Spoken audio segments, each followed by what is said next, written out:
Today's Tiser has described it as the council cashing in on wind. The decision by the Port Adelaide Enfield Council to start issuing permits for kite surfing on its beaches. Gary Johansson is the Mayor of the City of Port Adelaide and Enfield. Gary, he is, but he's not there. So we'll go to Gary as soon as we can. Gary Johansson, good morning. Yes, good morning, John. How are you? I'm good, thanks. Now, Gary, what's the thinking behind this? Oh, look, it's fairly straightforward, really, when you think about it. This is to do with protecting innocent bystanders, little children swimming in the water, elderly walking along the beach, that type of thing. And it's not to stop the sport. It's a wonderful sport. We love sports in our area. We as a council promote sports extensively through Port Adelaide Enfield and are well known for it. But this is just a case of protecting all parties, including the kite surfers, because if there is an accident, of course, in today's litigious world where there is a lot of no win, no charge legal actions going on, there is a need to protect all parties, particularly the kite surfers, against extreme exposure to financial risk.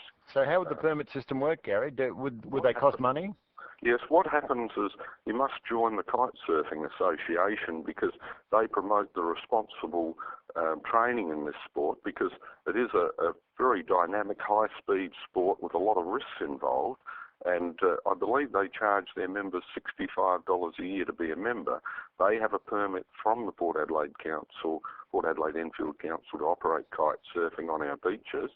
So they ensure that their members are properly trained and indeed covered by insurance in the event of an accident. And there has been 2 rather serious accidents in recent times with innocent bystanders that have been injured by these kites. And what sort of accidents, Gary? Were people wading in the water or on the beach? It was a case of people walking along the beach quite innocently that were entangled in these kites. And if you've ever seen them, and I quite often watch them myself, I love watching them, when they're on full bore on a windy day or a stormy day, which is the best for these kites, they are travelling at very high speeds, the sort of speed you'd anticipate a motorcycle or a car to be travelling at, and they quite often will launch themselves out of the water some metres in the air. So the forces involved are extreme, and of course if they tangle up with someone walking on the beach, it could easily take them off their feet, or indeed if it was to go around their neck with these ropes, it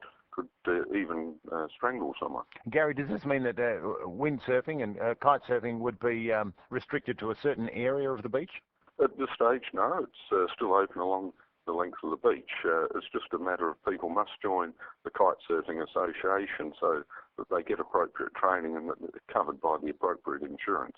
Is this for a first for a beach council? Are you the first council to bring this idea in?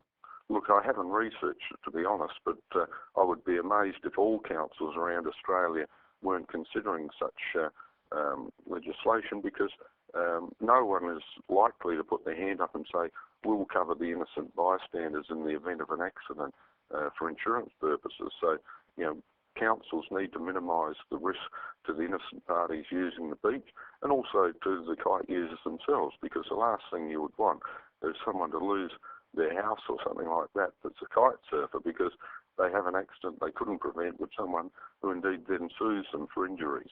Okay, Gary, can you hang on for 1 second? Mary from Brighton has phoned in.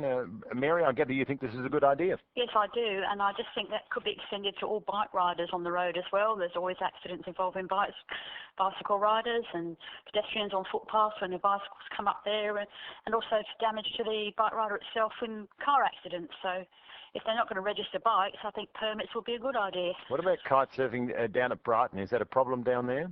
Not that I've seen, no, not at all. Right. I just think the permit ideas are really good for anything who's going to be endangering anybody. Thank you, Mary. Okay, thanks, bye. Thanks for your call, 1300 222 891. Gary Johansson, Mayor of Port Adelaide Enfield, just before we let you go, when does this come into effect? Well, the signs have gone up this week, so it'll basically be, as for now, I would assume, I haven't looked at the actual date, but this is just the precaution we're going through in summer to prepare our beaches, because our beaches are amongst the most popular on the coast coastline. They're wonderful beaches, and we're working very closely with Surf Lifesaving for some great initiatives to help protect the beachgoers this year. We've helped fund a new mobile vehicle at the Semaphore Lifesavers to help patrol our beaches. So we're very conscious of the need to focus on safety for all beach users on our beaches, and we'll continue to take a responsible view. Gary, thanks for your time. Thank you, John. Gary Johansson, Mayor of the Port Adelaide Enfield City Council. The Kinks come dancing 19-8. Just came back to the previous story about the city of Port Adelaide Enfield wanting to requiring kite surfers on their beaches to have permits. Pathetic, says Glenn of Blackwood. We'll have to pay money to walk down the street soon in case we walk into somebody. And Max says, how ridiculous. What about a hot air tax on the councillor? We are the most over-regulated country in the world. 18-8.